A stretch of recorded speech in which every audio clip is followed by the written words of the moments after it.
রেসিপিটি কী করে তৈরি করলাম সঙ্গে থাকুন, দেখতে থাকুন, আশা করছি আপনাদের ভালো লাগবে।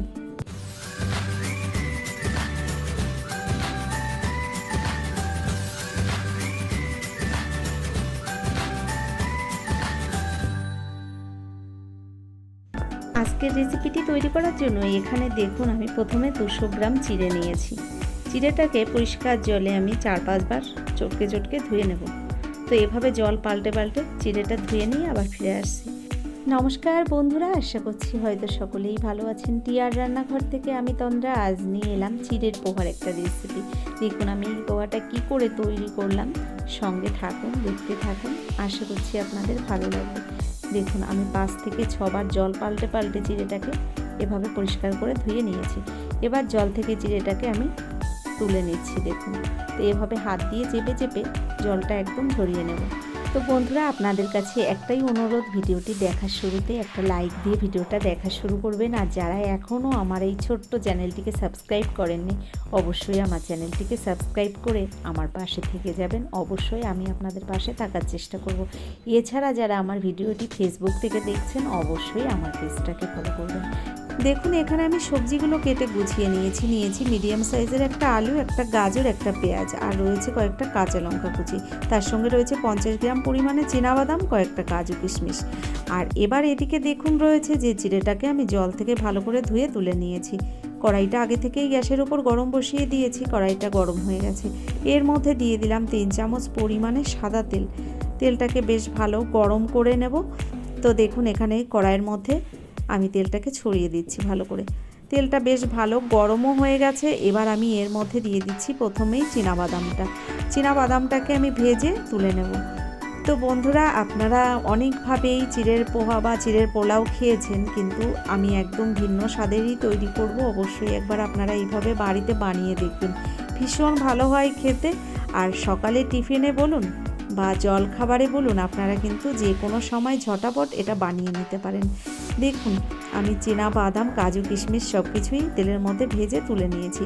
এবার দিয়ে দিলাম ওই তেলের মধ্যে আলুগুলোকেও ভেজে নেব। তো প্রথমেই আলুগুলো দিয়ে দিয়েছি কড়াইয়ের মধ্যে, একটু নেড়ে চেড়ে এর মধ্যে এক এক করে বাকি সবজিগুলোও আমি অ্যাড করে দেব। তো দেখুন আলুগুলো একটু ভেজে নেওয়ার পরে দিয়ে দিচ্ছি এর মধ্যে টুকরো করে রাখা গাজরগুলো দেওয়ার পরে ভালো করে নেড়ে চেড়ে এভাবে আমি গাজর আর আলুটাকে ভেজে নিচ্ছি। দেখুন এর মধ্যে দিয়ে দিলাম অল্প পরিমাণে একটু লবণটা দেওয়ার পরে আরও কিছুক্ষণ এভাবে নেড়ে চেড়ে আমি সবজিগুলোকে ভেজে নিয়েছি। এবার এর মধ্যে দিয়ে দিচ্ছি কুচিয়ে রাখা পেঁয়াজ আর লঙ্কাটাও দিয়ে দিলাম। তো বন্ধুরা এখানে দেখুন আলু, গাজর, পেঁয়াজ, লঙ্কা আমি একসঙ্গে বেশ ভালো করে ভেজে নিচ্ছি। তো কিছুক্ষণ টাইম ধরে আমি হালকা আঁচে সবজিগুলোকে কিন্তু এভাবে ভেজে নিচ্ছি। আর সবজিগুলোকে ভালো করে ভেজে নামিয়ে নিয়ে তারপরে আমি এই চিড়ের পোহাটা তৈরি করব।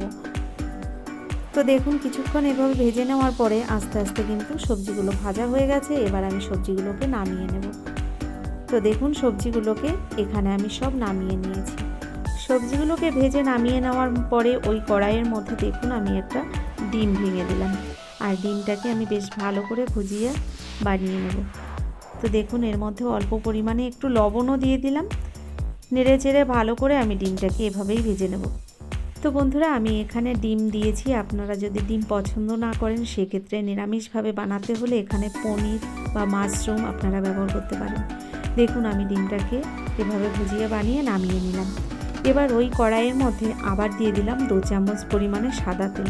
এর মধ্যে দিয়ে দিচ্ছি 1/2 চামচ পরিমাণে ঘি। তেল আর ঘিটাকে ভালো করে গরম করে নিচ্ছি। তেল আর ঘিটা বেশ ভালো গরম হয়ে গেছে। এর মধ্যে ধুয়ে রাখা চিড়েটা এবার আমি দিয়ে দিলাম। আর চিড়েটাকে বেশ ভালো করে এভাবে নেড়ে চেড়ে কিছুক্ষণ টাইম ধরে আস্তে আস্তে করে ভেজে নিতে হবে।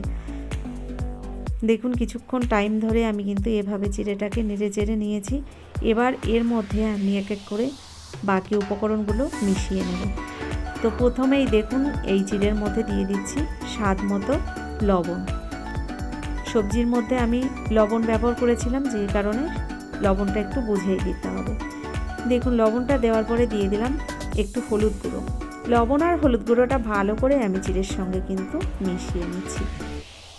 তো এভাবে দেখুন লবণ হলুদটাকে চিড়ের সঙ্গে ভালো করে নেড়েচেড়ে মিশিয়ে নিয়েছি। আর এভাবেই কিছুক্ষণ টাইম ধরেই কিন্তু ভেজে নিচ্ছি আমি। এবার দিয়ে দিচ্ছি এর মধ্যে চিনি। তো এখানে আমি 1 চামচ চিনি ব্যবহার করেছি। আপনারা যদি একটু মিষ্টি মিষ্টি পোহা খেতে পছন্দ করেন সেক্ষেত্রে আপনারা কিন্তু চিনির পরিমাণটা একটু বাড়িয়ে দিতে পারেন। তো দেখুন ভালো করে চিনিটাকেও মিশিয়ে দিলাম।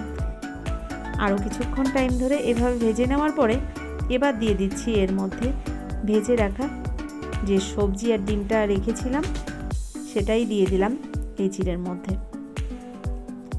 ভালো করে সবজিটাকেও মিশিয়ে নিচ্ছি। তো দেখুন এভাবে ভালো করে মিশিয়ে নিলাম। আর এরপরে দিয়ে দেব যে বাদামগুলো আমি ভেজে রেখেছিলাম। তো এখানে দেখুন কিশমিশ বাদাম আমি আলাদা করে ভেজে রেখেছিলাম, সেগুলোই এবার দিয়ে দিচ্ছি। বন্ধুরা, আপনারা চিড়ের পোহা বা চিড়ের পোড়া বিভিন্নভাবে আপনারা বাড়িতে বানিয়েছেন, একবার হলেও এভাবে বাড়িতে বানিয়ে দেখবেন।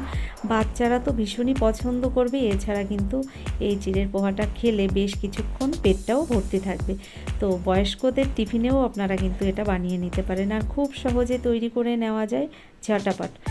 এখানে দেখুন টাইম ধরে আমি আস্তে আস্তে করে গ্যাসের ফ্লেমটাকে বাড়িয়ে কমিয়ে এভাবেই চিড়ের পোহাটা বানিয়ে নিলাম। তো বন্ধুরা, কেমন লাগলো আমার এই রেসিপিটি অবশ্যই সেটা আমাকে লিখে জানাবেন। যদি আমার এই রেসিপিটি আপনাদের ভালো লেগে থাকে তাহলে যারা এখনও আমার চ্যানেলটিকে সাবস্ক্রাইব করেননি অবশ্যই আমার চ্যানেলটিকে সাবস্ক্রাইব করে আমার ভিডিওর পাশে থাকা বেল আইকনটি ক্লিক করে নোটিফিকেশানটা অল করে দেবেন। আর যারা ভিডিওটি ফেসবুক থেকে দেখছেন অবশ্যই আমার পেজটাকে ফলো করবেন। ধন্যবাদ এতক্ষণ ধরে আমার এই ছোট্ট ভিডিওটা দেখার জন্য। পরবর্তী ভিডিও নিয়ে হাজির হয়ে যাব। ততক্ষণের জন্য আপনারা সকলে ভালো থাকবেন, সুস্থ থাকবেন, টিআর রান্নাঘরের সঙ্গে থাকবেন। অসংখ্য ধন্যবাদ এতক্ষণ ধরে আমার ভিডিওটা দেখার জন্য।